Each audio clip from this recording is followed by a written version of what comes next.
Holidays-nale, adu namma GT Holidays da. GT Holidays, South India's #1 travel brand. You know you are special when you're with GT Holidays. நாடாளுமன்ற மழைக்கால கூட்டத்தொடர் தொடங்கி நடைபெற்று இருக்கிறது. நாடாளுமன்ற மழைக்கால கூட்டத்தொடரின் முதல் நாளான இன்று பிரதமர் நரேந்திர மோடி செய்தியாளர்களை சந்தித்து வருகிறார். जिसका आने वाले दिनों में भी देश के अर्थतंत्र को बहुत लाभ होगा। साथियों, ये मॉनसून सत्र राष्ट्र के लिए ये बहुत ही गौरवपूर्ण सत्र है। ये और इतना ही नहीं, हर परिवार के अर्थव्यवस्था में एक बहुत महत्वपूर्ण होता है। ये इस मेड इन इंडिया जो औजार तैयार हो रहे हैं उसके प्रति दुनिया का आकर्षण बढ़ रहा है। मुझे विश्वास है कि जब सदन इस विजयोत्सव को एक स्वर में विजय के भाव से इस सत्र के दरमियान उन ओजस्वी तेजस्वी भावनाओं को प्रकट करेगा तो भारत की सैन्य शक्ति को बल मिलेगा, प्रोत्साहन मिलेगा, देशवासियों को प्रेरणा मिलेगी और सैन्य क्षेत्र में जो रिसर्च, इनोवेशन और मैन्युफैक्चरिंग हो रहे हैं, made in India defence equipment बन रहे हैं, उसको भी एक बल मिलेगा और जो भारत के नौजवानों के लिए नए रोजगार के अवसर पैदा करेगा। साथियों, ये दशक हम एक प्रकार से देख सकते हैं कि शांति और प्रगति कंधे से कंधा मिलाकर के आगे बढ़ने के कदम कदम पर प्रगति के एहसास करते रहे हैं।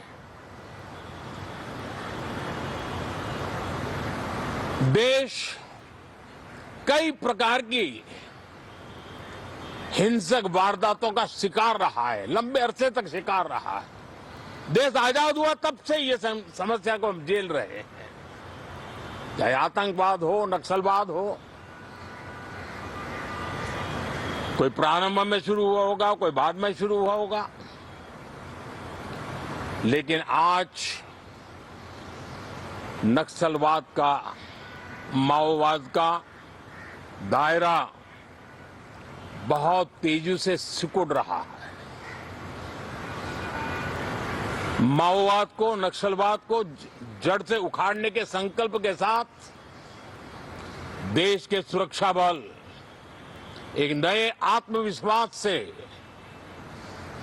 तेज गति से सफलता की ओर कदम रख रहे हैं।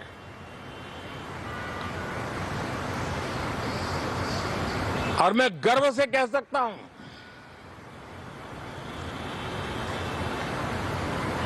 देश में सैकड़ों जिले नक्सल की चपेट में से निकल करके आज मुक्ति का सांस ले रहे हैं। हमें गर्व है कि बम, बंदूक और पिस्तौल के सामने हमारा देश का संविधान जीत रहा है, हमारे देश का संविधान विजयी हो रहा है। देश के उज्जवल भविष्य के लिए साफ दिख रहा है कि कल तक जो रेड कॉरिडोर थे वो आज ग्रीन ग्रोथ जोन में परिवर्तित होते नजर आ रहे हैं। साथियों, एक के बाद ऐसी घटनाएं देशभक्ति के लिए, देश की भलाई के लिए संसद में पहुंचे हुए हर माननीय सांसद के लिए गौरव का पल है। और संसद के इस सत्र में ये गौरव गान पूरा देश सुनेगा, हर सांसद से सुनेगा, हर दल से सुनेगा। साथियों, आर्थिक क्षेत्र में भी जब 2014 में आप सबने हमें जिम्मेवारी दी, देश फ्रेजाइल 5 की अवस्था से गुजर रहा था।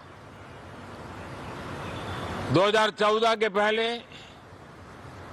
वैश्विक अर्थव्यवस्था में हम 10वें नंबर पर थे और आज भारत तेज गति से दुनिया की तीसरे नंबर की अर्थव्यवस्था बनने की दिशा में आगे बढ़ रहा है, दरवाजे पर दस्तक दे रहा है।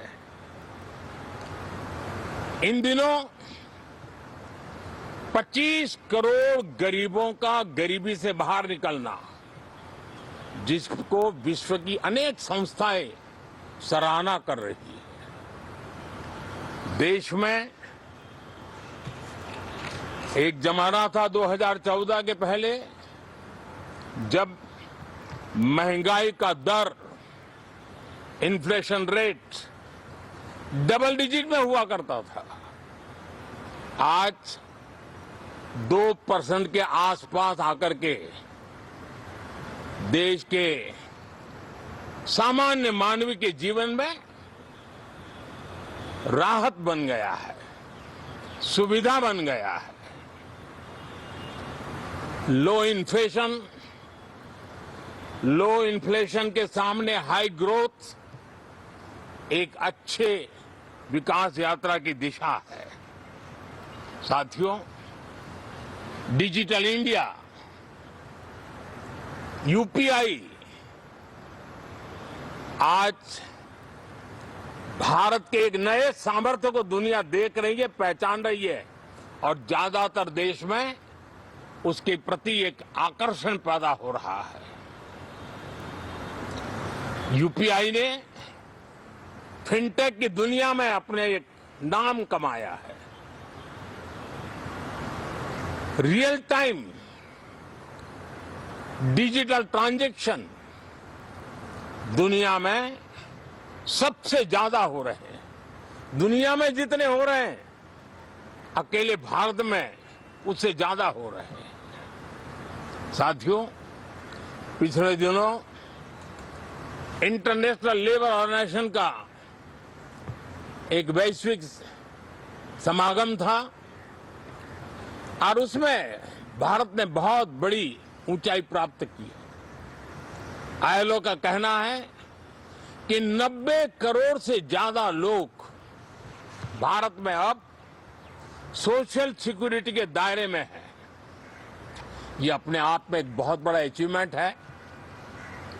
उसी प्रकार से वैश्विक संस्था WHO ने ये कहा है कि भारत अब आंख की जो बीमारी आमतौर पर बारिश के सीजन में ज्यादा देखी जाती थी, ट्रैकोमा, अब भारत को WHO ने ट्रैकोमा फ्री घोषित किया है। तो आरोग्य के क्षेत्र में भी ये अपने आप में एक महत्वपूर्ण भारत के लिए सिद्धि है। साथियों, पहलगाम की क्रूर अत्याचार, नरसंहार पूरी दुनिया चौंक उठी थी। आतंकवादी और आतंकवादी के आके दुनिया का ध्यान उनकी तरफ केंद्रित हुआ था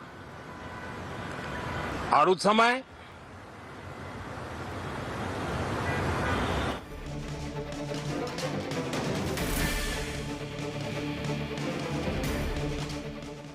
हमारे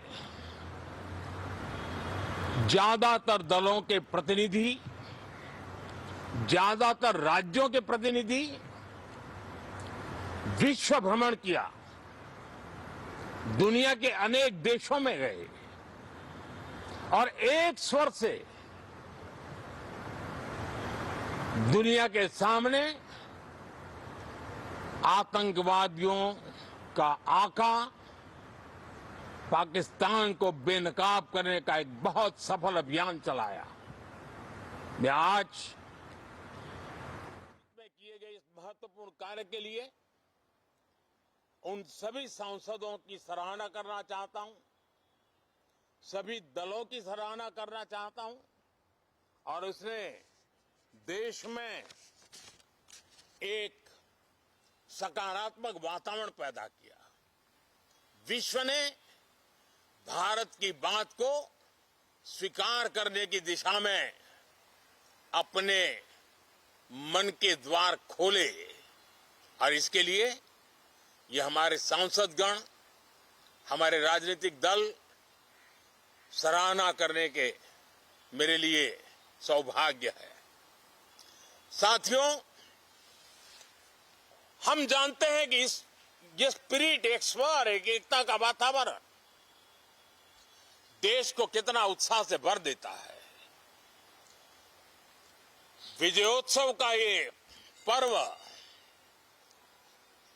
इस मॉनसून सत्र में भी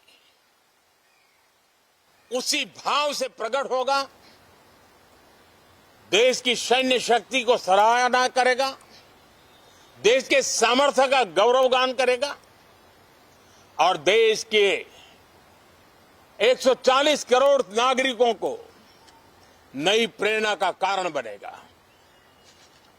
मुझे विश्वास है कि हम सब मिलकर के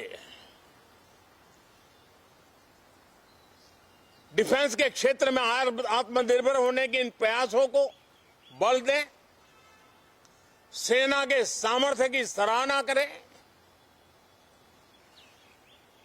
और मैं आज देशवासियों के सामने जरूर कहूंगा और देश के राजनीतिक दलों से भी कहूंगा कि देश ने एकता की ताकत देखी है, एक स्वर का सामर्थ्य क्या होता है देखा है। तो सदन में से भी सभी माननीय सांसद उसको बल दें, उसको आगे बढ़ाएं और मैं जरूर कहूंगा, राजनीतिक दल अलग अलग है, हर एक का अपना एक एजेंडा है, अपनी एक भूमिका है, लेकिन मैं इस वास्तविकता को स्वीकार करता हूं कि दल हित में मत भले न मिले, लेकिन देश हित में मन जरूर मिले। इसी एक भावना के साथ इस मॉनसून सत्र से देश के विकास यात्रा को बल देने वाले, देश की प्रगति को बल देने वाले, देश के नागरिकों को सामर्थ्य देने वाले अनेक विधेयक प्रस्तावित हैं। सदन विस्तृत चर्चा करके उसको भी पारित करेगा। मेरी सभी माननीय सांसदों से उत्तम डिबेट चलाने के लिए शुभकामनाएं हैं। बहुत बहुत धन्यवाद।